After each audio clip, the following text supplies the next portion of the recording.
What's up, you guys? It's Sarah at carnivore.yogi on Instagram. Thank you so much for coming back to my YouTube channel and clicking on today's video. Today I am going to address a question that I get asked all the time, and not usually by you guys, not usually by my community here on YouTube and Instagram. You guys know the drill. You guys really get it. But it is more so for people who are on the outside looking in that think I'm some crazy lady eating organs and fat and meat as my main source of diet. So I'm just gonna jump into this right away. But first, I wanna make the usual disclaimer. I am not an expert. I am not a nutritionist, doctor, any of the above. I am literally just sharing my experience here doing the carnivore diet for the last 21, almost 22 months. So the number one assumption that people make about me is that I went straight from a vegan diet right into a carnivore diet. Now, I have seen people do this before. It's usually a pretty rough transition because number one, you're not used to eating any protein at all, any animal protein at all, and it's a big adaptation period. But for me, I was vegan from 2012, or plant-based, because I know I will get people saying, you were never vegan.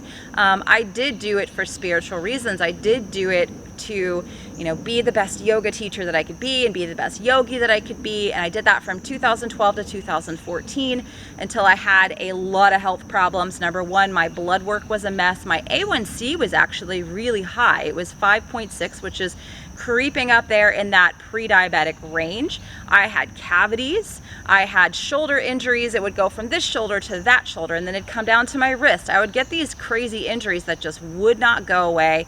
I had severe IBS, I had eczema, and then I was on medication after medication for anxiety, depression, and sleep. I had 5 different medications to just manage my anxiety, depression, and sleep. And it was one of my yoga teachers that said, you know what, you look really sick. My hair was also thinning. I had no muscle. I had cellulite for the first time in my life. It was just a bad deal, you guys. So it was one of my yoga teachers that actually said, hey, you're really harming yourself here. I know you're trying to practice ahimsa, which we talk about in yoga, is non-harming, non-violence. He's like, but you are committing violence towards yourself, and you are not going to be able to help or serve anyone as a yoga teacher, as a mom, as a human being, a friend, any of that stuff if you are sick and in the bed. So that was hard for me, but I almost felt this huge sigh of relief of like, okay, I no longer have to really do this in order to be a yoga teacher or a good person, right? So I started eating some eggs, and I started then eating some chicken, and I felt better right away.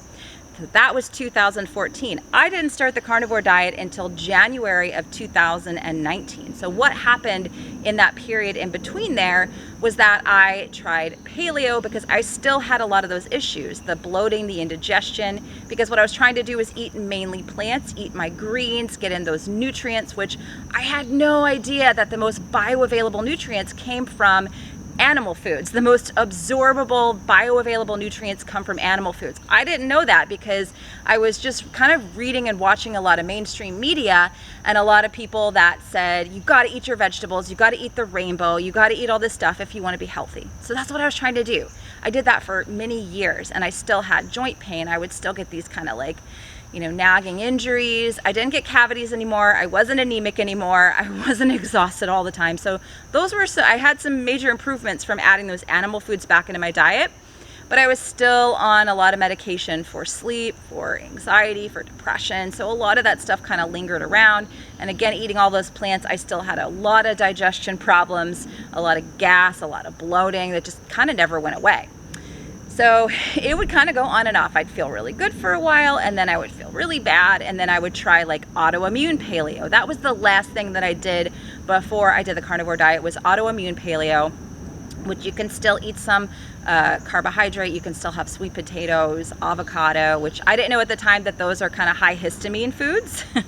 And so it still wasn't getting rid of a lot of the issues I was having. I was still having a lot of indigestion. So I started the carnivore diet in January 2019 after attempting to eat a balanced diet for the better part of like 4 or 5 years. So a lot of people that come to me, they're like, why don't you just eat a balanced diet?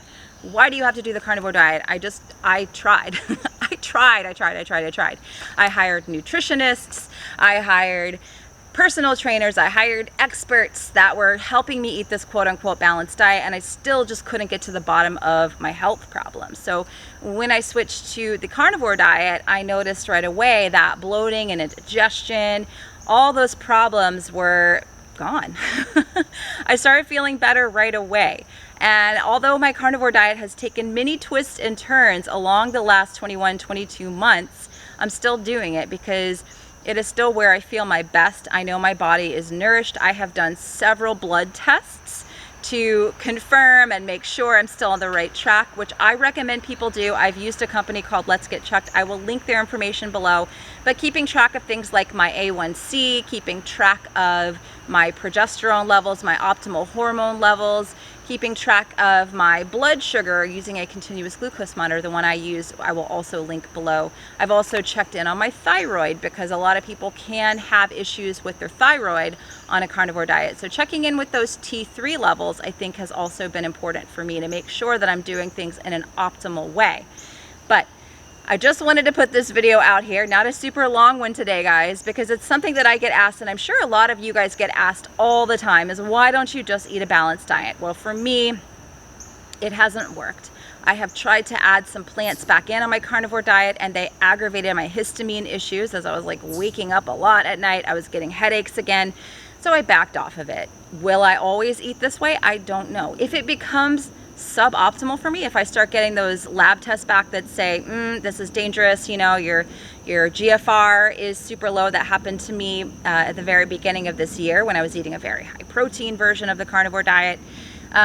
You know, so if that changes for me, if my blood work gets bad or I start feeling bad, then I'm not going to just do this because I'm married to it and I'm going to be dogmatic about it the way that I did with a vegan diet, right? I had to get permission from someone to quit. I will never do that again.